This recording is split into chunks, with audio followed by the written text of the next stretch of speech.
Hello there. I am back to my traditional way of recording. I am glad many technical things have been solved.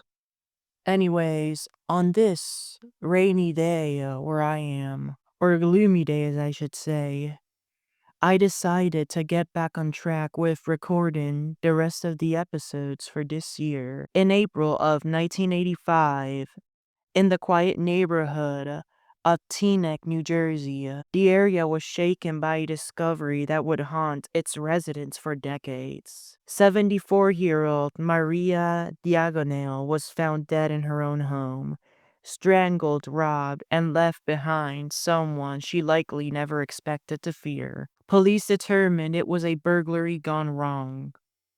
Within days, they identified the suspect, Wayne Busby, a 31-year-old man with a criminal past.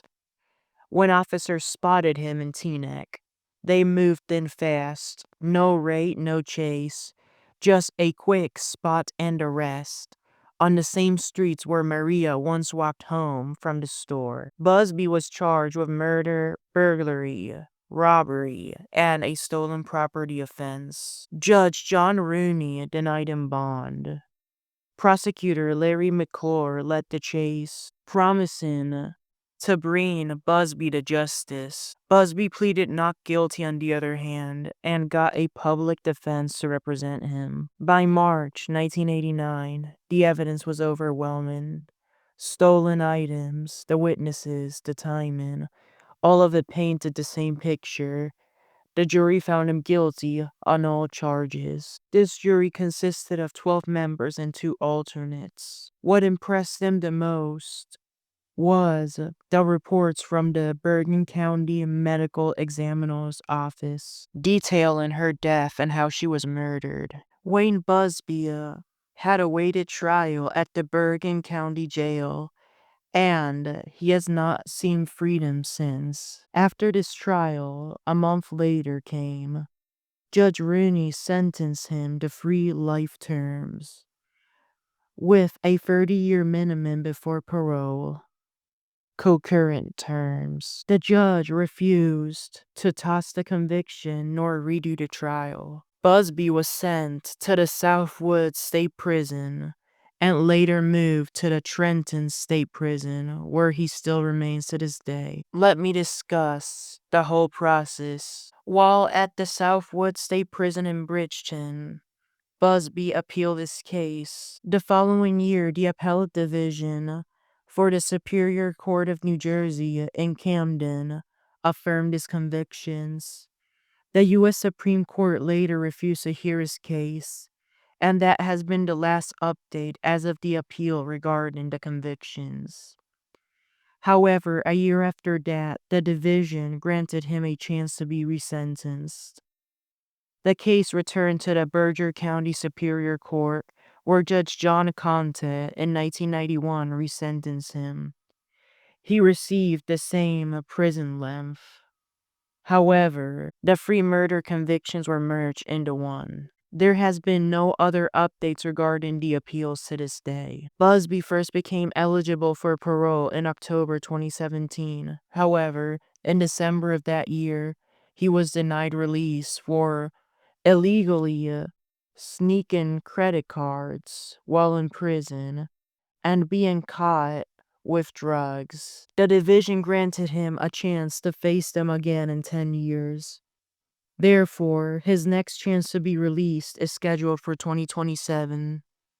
He was moved to the Trenton in order to be treated for substance abuse to get him ready for parole. His next shot at freedom is 2027. And yet, the story is not just about Wayne Busby.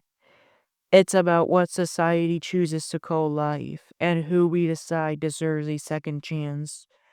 The question echoes far beyond the courtroom, and now, before starting the process on building this episode, I promise to discuss abortion also. This stretches deep into heated debates. Abortion has existed for centuries through early methods that were often dangerous. Herbal mixtures, physical trauma, and sharp instruments. Today, The procedures are medically safe. Most are done through either pills, those sorts of medications, using mifepristone and misoprostol, or through clinical methods like vacuum aspiration and dilation and evacuation. That's where they put a high pressure air device to suck out the baby that's developing.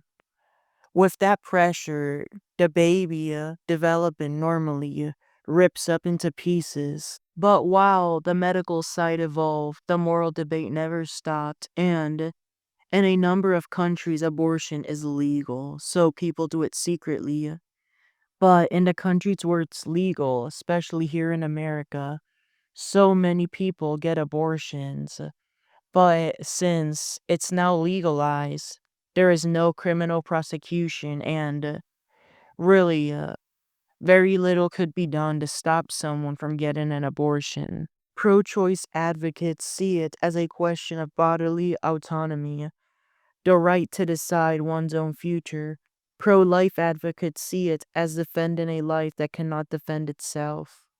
Religions weigh in differently. Catholicism and evangelical Christianity oppose it.